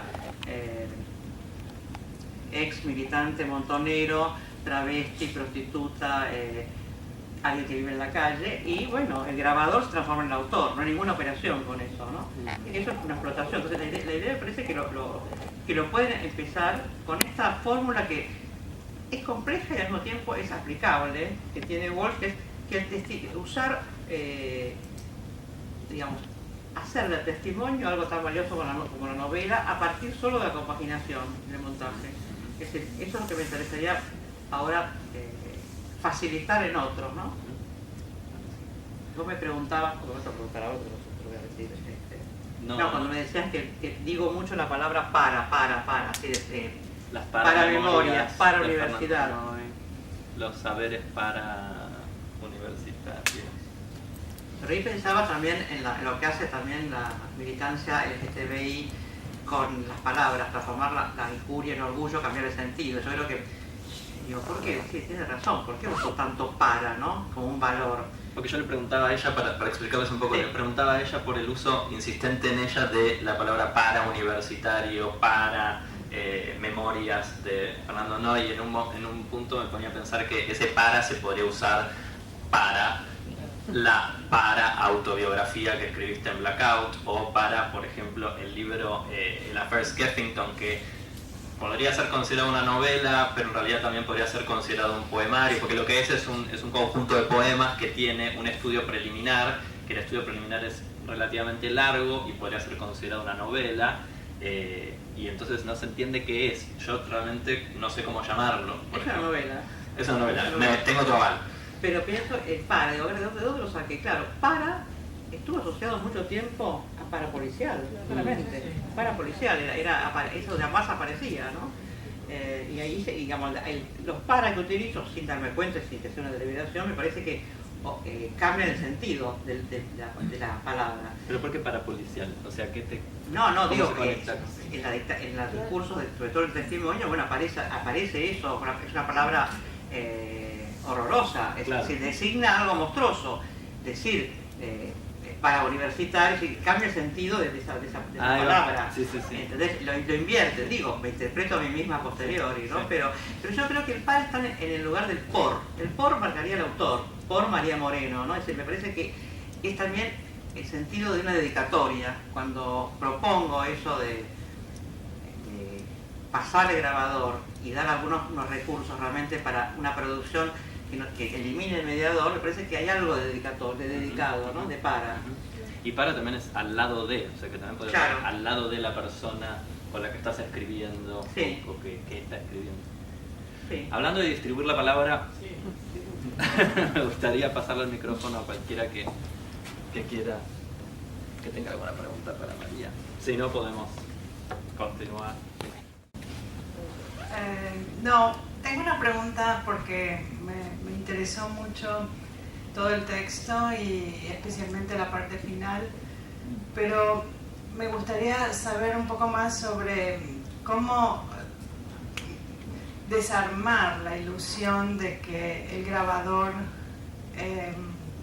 elimina definitivamente la mediación, digamos, que un testimonio grabado es un testimonio sin autor o es un testimonio que tiene más realidad o veracidad que otro tipo de transcripción o otro tipo. Digo, un personaje, una persona real frente a un grabador no reacciona de la misma manera que si el grabador no estuviera, ¿no? Ahora el grabador es una antiguaya, ahora diría que es una antiguaya, es decir, no lo notan. Y a veces pasa al revés, que la mediación del objeto técnico anima al testimonio. Exacto. A mí me pareció, hice una serie de programas que eran de testimonios y yo pensaba que iba a ser un fracaso en el sentido de que se iban a inhibir, que el grabador era algo que parecía así como más, podía ser hasta invisible, pero no la cámara, y descubrí algo terrible para mi narcisismo. Descubrí que la transferencia la hacían con la cámara y no conmigo. Yo desaparecía, pero sin mi decisión, ¿no? Ojo, que yo no creo en el... Por eso hay una revista en Buenos Aires que se llama El Ojo Mocho, y que asociaban, no sé si te recordás, los artículos que desgrababan directamente sin hacer una ficción, como cuando Crónica TV, un canal que pone durante 2 horas la puerta de la casa del asesino, como si pudieran hacer como una relación con lo real directa, ¿no? Esos no eran montajes. Yo pienso que el grabador, pero después con un trabajo de escritura que puede simplemente no acudir a nada que esté fuera de lo grabado. Es decir, sí, eso es una ficción, transforma una ficción, ¿no? Porque una cosa que también me proponía era habilitar, porque también hay un mito en la crónica, ¿cómo es la verdad de la crónica? Habilitar los recursos de la ficción en el testimonio, ¿no? Es decir, hay un libro muy interesante que se llama El testimonio en resistencia, de Philippe Lesnard, que cuenta un ejemplo que me parece así muy pedagógico, que en Auschwitz, por la noche, según algunos testimonios, se veía fuego a lo lejos, ¿no? Es decir, como que las chimeneas de los morideros, digamos, emitían fuego. Y los hornos eran ignífugos. Ahora, eso un historiador positivista diría, bueno, eso es una mentira o es algo que no puede ser considerado como testimonio, ¿no? Y Mesnar dice, bueno, justamente, ¿cómo poder contar la experiencia vivida, ¿no?, sino a través de la metáfora? Y justamente la metáfora del infierno, ¿no? Es decir, eso me parece muy interesante, y no la ilusión de lo fáctico. También la ilusión que si el lenguaje del testimonio es pobre, parece más creíble, ¿no? Es decir, hay una serie de cosas que desmonta Mesnar y que me lleva al texto que escribí, Oración, que sobre las cartas que escribe Rodolfo Walsh a su hija Vicky. Ahí él pone, él lo que cuenta que ella se suicida y que antes de suicidarse está con un compañero y dice, ustedes nos matan, nosotros elegimos morir. O sea, se adelanta a que la rematen, ¿no? Y pone, ahora, ¿cómo puede probar eso? Un hombre de la prueba, eternamente, ¿no? Lo que hace es, habla de un colimba que estuvo presente y que le llegó el testimonio de ese colimba que cuenta esa escena, ¿no? Ahora, Piglia lanzó la primera piedra diciendo, bueno, ese colimba no existió, es un recurso literario. Ahora, eso no transforma el sentido del texto, porque sería una falsificación si él tratara, usara ese elemento para decir que los hechos no fueron como fueron. Y justamente en esa carta él aclara que por una vez los diarios fueron muy verdaderos en cuanto al registro de los hechos, ¿no? Es decir, falsificación sería si ese colimba lo usa para tener, por ejemplo, tener una prueba para un juicio, ¿no?, contra ellos. Pienso que ese milico en realidad viene no de la realidad, sino del milico que aparece en Operación Masacre. Yo creo que hay genealogías autónomas literarias, ¿no? Ahora, eso en cómo se mide la crónica ahora, y sobre todo en algunos espacios más como en Estados Unidos, ¿no?, que es muy pegada a lo fáctico, ¿no? Es decir, con Martín Caparrós siempre nos reímos porque fue curado junto a John G. Anderson de crónica y premiaron a un autor, Pablo Meneses, que tiene un libro, no me acuerdo el nombre exacto, que era algo así como Vida como una vaca, mi vida como una vaca, algo así. Y Anderson le decía, pero ¿tiene una vaca? ¿Vive con una vaca? Bueno, no, la ve los fines de semana. Ah, bueno, pero entonces no es una crónica, ¿no? Ese tipo de legislación sobre la crónica ahora, ¿no? También me contaba otra anécdota, capaz, me parece que es muy ilustrativo, que una vez vino a Estados Unidos un actor inglés y se lo encontró a De Niro, que estaba preparándose para representar a alguien que vivía en la calle. Entonces que no se había bañado, estaba sin comer, una transformación física tremenda, tenía, creo que hasta se llama pie de trinchera debido a la humedad, ¿no? Entonces se lo contaba a este actor como pensando que va a ser felicitado, ¿no?, cómo se preparaba para el personaje. Y el otro le dijo, ¿y por qué no lo actúa? Entonces parece que actuar la vaca sería para mí, ¿no?, el modelo para la crónica.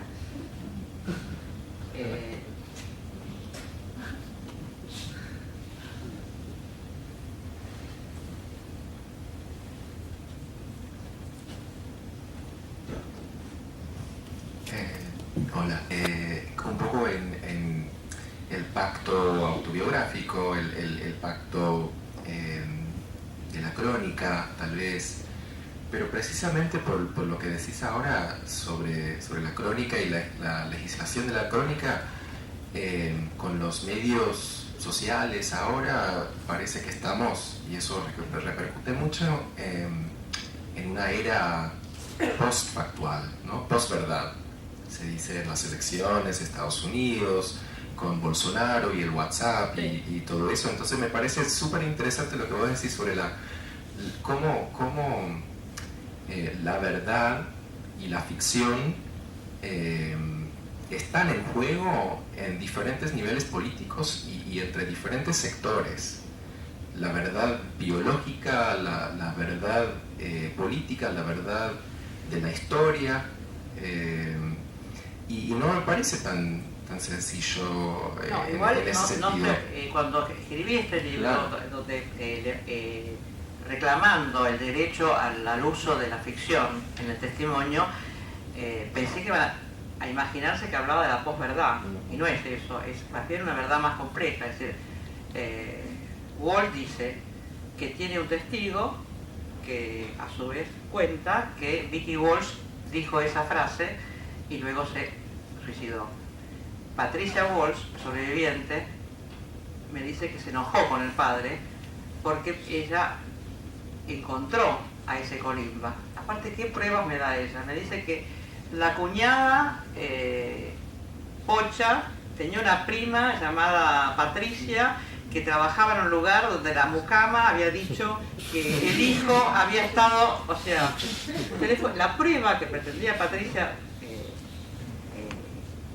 rostrarme, ¿no?, para tergiversar al padre, era un poco inconsistente, ¿no? Si Patricia dice que la frase no la dijo ella, la dijo el compañero, y que el padre estaba construyendo ahí una heroína, ¿no? Y que, ahora, el problema es, yo entrevisté a todos los sobrevivientes de ese operativo, el problema es qué compañero era, porque nadie se pone de acuerdo en quién era el que subió a la terraza con ella. Por otro lado, ambos pertenecían a una organización donde se pierde el nombre propio, se usa el nombre de guerra, ya no hay autoría, y además que tienen una decisión de formar parte de un cuerpo común. Entonces, es decir, buscar ahí la propiedad de la palabra, ¿no?, me parecía absurdo, más allá de que sabemos que las últimas palabras son apócrifas generalmente, ¿no? Son construcciones colectivas, no es ni verdad ni mentira, son construcciones colectivas. Silvia Molloy, en uno de sus textos, cuenta cuando fue a visitar la casa de Trotsky y la guía decía con total fe, ¿no?, que las últimas palabras de Trotsky habían sido herido de muerte por Mercader. Esta vez nos han vencido, Natalia, pero en otra oportunidad triunfará la revolución, bla, bla, bla, bañado en sangre, ¿no? Y había otra versión que era que había dicho en el hospital: Natalia, mañana poneme la ropa a vos porque no quiero que me vistan ellos. No sé si es la versión más coherente, pero digo que así se construyen las últimas palabras, ¿no? Lo interesante es que eso nunca fue... esa carta nunca fue revisada, porque yo creo que hay una cierta lectura literal. Por ejemplo, me he encontrado con disgusto con periodistas que me dicen: pero ¿cómo? Walsh mintió, ¿no? Es bastante desesperante desplegar los problemas en relación a la verdad y que la conclusión sea esa, ¿no? Ahora, yo tiendo a generar eso, no puedo ser inocente, quiero decir, blackout, me dicen: ¿seguís chupando? Eso como interpretación crítica es un poco... la verdad es contraria.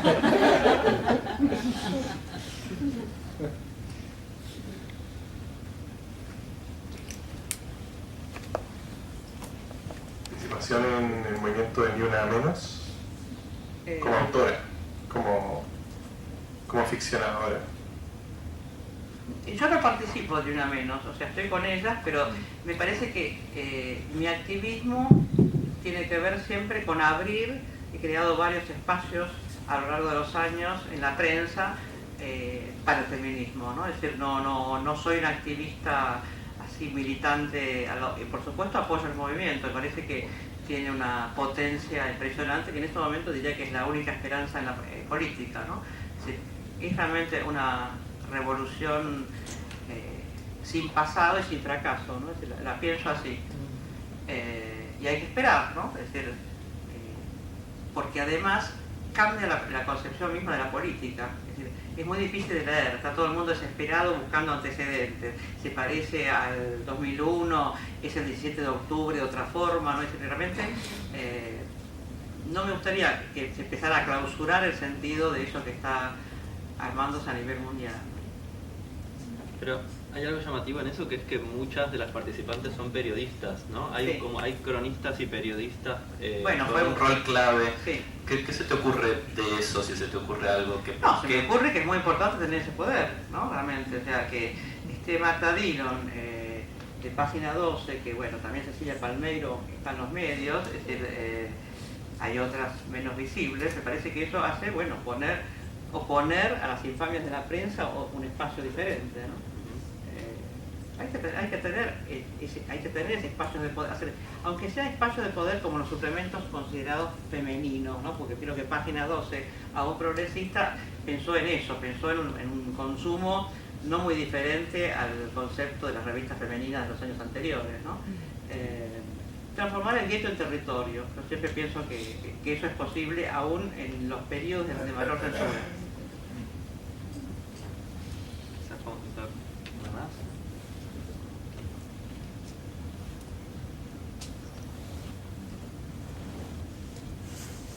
Sobre eso, mientras tanto, lo que hemos hablado alguna vez sobre las transformaciones de cómo se recibe la palabra feminismo también, que justamente cuando vos hacías, para expandir un poquito esto que decías de convertir el gueto en territorio, cuando vos hacías los suplementos para la mujer en diarios de tirada masiva, ni bien terminó la dictadura en Argentina, para esos suplementos te convocaban a vos para hacer notas para la mujer, pero no necesariamente con un contenido feminista para nada, ¿no? De todo hecho, lo contrario, claro. Me es muy difícil de explicar, a veces cuando me objetan lo tradicional de esas publicaciones, en alguna de las notas, yo digo, ustedes no se dan cuenta que yo tenía delante la revista Vosotras, Para Ti, todas las revistas femeninas más tradicionales, conservadoras, y donde no se hablaba de sexo, ¿no? O sea que romper ese modelo era bastante difícil.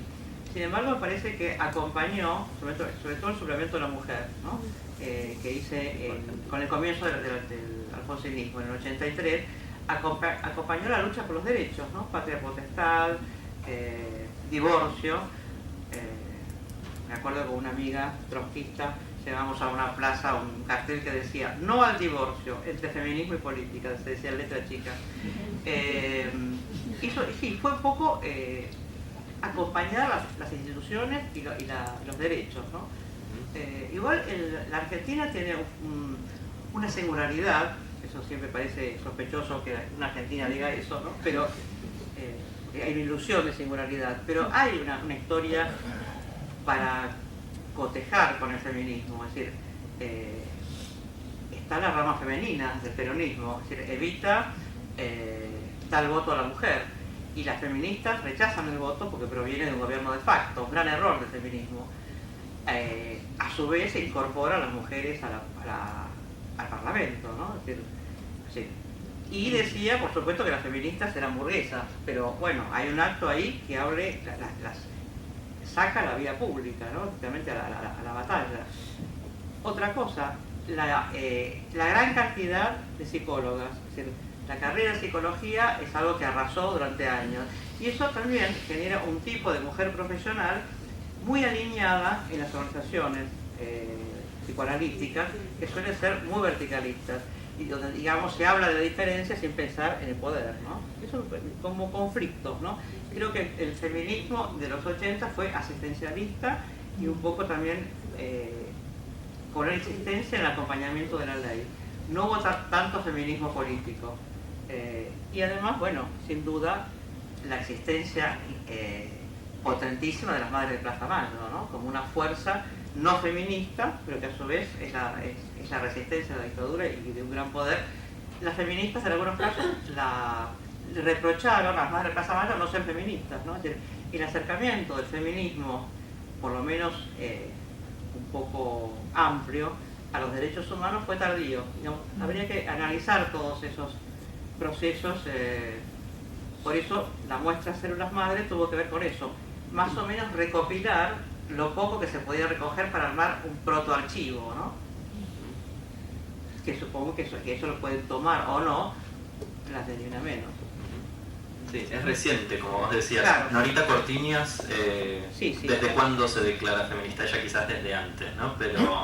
Pero por ejemplo, el enlace, bueno, ya no con el feminismo, pero con el transfeminismo, como sería el de... Yo creo que en 1980 debía ser un congreso de feministas de San Bernardo, fue Norita Cortiñas, y estuvo en un taller donde se hablaba del himen, y era gracioso porque tenía el pañuelo blanco, se lo iba sacando y poniendo, no sabía si tenía que ir como madre o no, pero participó. Y aparte empezó a hablar de su sexualidad y dijo cosas muy comprometidas, ¿no?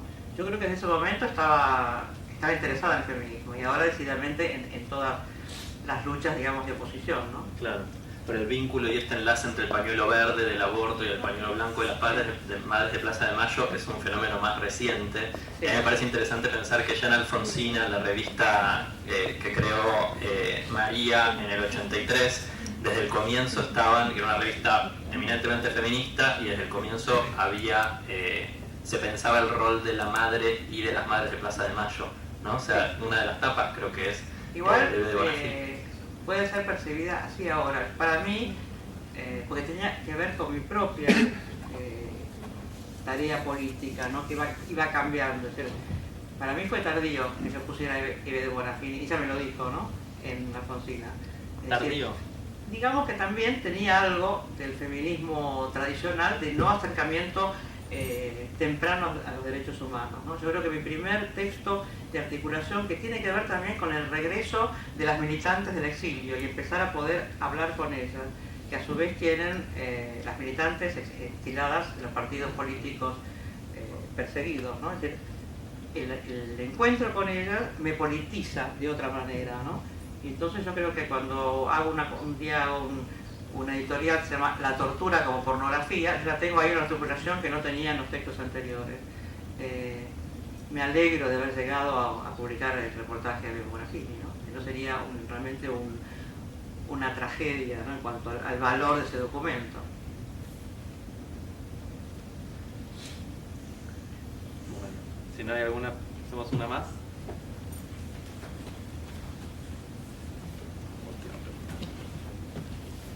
Sí, María, gracias primero por lo que has dicho. Y no sé, me parece que hay hablado mucho sobre el contexto y sobre cierto sentido de la urgencia que tiene la crónica. O sea, si no la embarcamos dentro de eso, no pareciera que no tiene tanta potencia, no sé. Estoy como no te entiendo divagando nomás. Perdón. No, decímelo de nuevo porque no te entendí. Que no sé, ha hablado mucho sobre el sentido de la urgencia, creo, y del contexto que marca la crónica. O sea, cómo eso lleva a que las crónicas que conocemos y que admiramos tengan una potencia muy grande. Entonces, con el advenimiento de esta estafa que dice, de la... un poco fuerte, sí. Sí, pero... No sé, ¿cómo tú ves que podría sugerirse un futuro de la crónica? O sea, como qué cambio podría ver. Me parece que cronistas como Cristian Alarcón, Martín Caparrós, sobre todo los que nombré ahora, ¿no? Que pertenecen a disidentes sexuales, y parece que van a cambiar el espacio de la crónica como fuerza política y también como un lugar de resistencia a los excesos de los medios, ¿no? Es decir, a poder mantener el propio espacio de género casi unas políticas diferentes a los periódicos donde están publicadas, ¿no? Es decir, siempre es un lugar de resistencia y de combate la crónica. Junto con estas que se llaman estafas, quizá exageradamente, es decir, están todavía los cronistas, digamos, que uno podría reconocerlo en una afiliación combativa, digamos. Es decir, lo que habría que por ahí ser más pedagógico en cuanto a leer las diferencias, ¿no? Es decir, habría que rescatar también una genealogía con por ejemplo, los escritores modernistas, ¿no? Que no existe en la Argentina. Es decir, hay una tendencia a pensar que la crónica empezó cuando se anunció que la crónica estaba de moda, ¿no? Y por supuesto que logremos vínculos de manera que se transmitan más las crónicas de autores latinoamericanos que pasen de un país a otro fluidamente. Realmente me parece que hay un saber local sobre eso, ¿no? Y eso es un límite, ¿no? Me parece que teníamos que inventar algo, colecciones de crónicas que incluyeran a todos los países y que circularan en todos los países. Cuando yo voy a Chile, por ejemplo, veo, bueno, hay un montón de gente genial y no hay ninguna idea, no están publicados. Seguimos repitiendo Pedro Lemebel y nadie más, ¿no? Es decir, habría que tener una estrategia editorial también, me parece, en ese sentido. Bueno, muchas gracias a todos. Bueno, muchas gracias.